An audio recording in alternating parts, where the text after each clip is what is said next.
3 araw nang natutulog sa NAIA Terminal 3 ang pamilya Mora. Papunta sana sila ng Tacloban City. Pero sa kamalas-malasan, inabutan sila ng brownout sa terminal noong Sabado. Isa ang pamilya Mora sa libu-libong pasaherong naabala ng 6 na oras na power outage na nagsimula noong 8:45 Sabado ng gabi. Sa isang sulok ng terminal, naglatag sila ng mga kumot, ang mga bag nila ginawang unan. May kasama pa silang mga menor de edad at isang senior citizen. Ni tubig, kumot at pagkain, wala raw inalok ang airline. Ang masakla pa, sa April 6 pa sila makakapunta ng Tacloban. Doon din sa Davao na delay kami, bali 1 hour lang.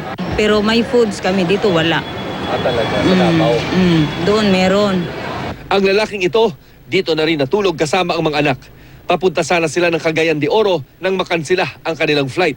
Wala, dito lang kami natulog, sir, sa loob ng airport. Bakit hindi na kayo Ba't hindi na lang kayo umuwi? Malapo kasi malayo pa kasi. Dahil walang power supply ang mga x-ray machines, computer at iba pang pasilidad, mahigit 100 flights ang nakansela.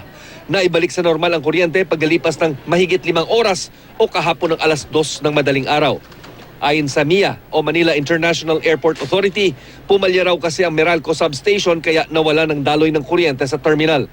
Halos 4 na oras daw bago nakapag-supply ng stable na kuryente ang substation ng Meralco.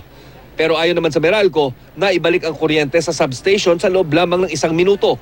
Pero inabot din ng ilang oras ang kanilang pagsusuri bago nila madeklarang handa na itong mag-supply ng kuryente.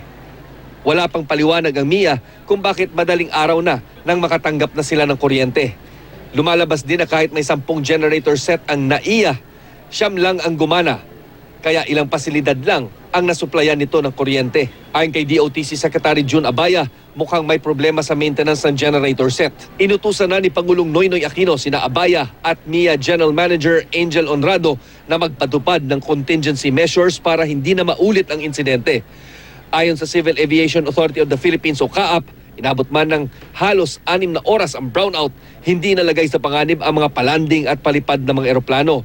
May sapat din daw na backup generators ang Terminal 3 para pumasa sa international safety standards. By phone, dahil nga walang communication, tinatawagan nila yung ramp control, informing them that certain type of aircraft is taxiing out of Terminal 3. Kasi doon naman sa Terminal 2 and Terminal 1, okay naman ang operation. Naniniwala rin ang CAAP na hindi makakaapekto ang insidente sa international safety ratings ng NAIA maging sa ibang bansa. Nangyayari rin ang pagpalya ng mga equipment sa mga paliparan.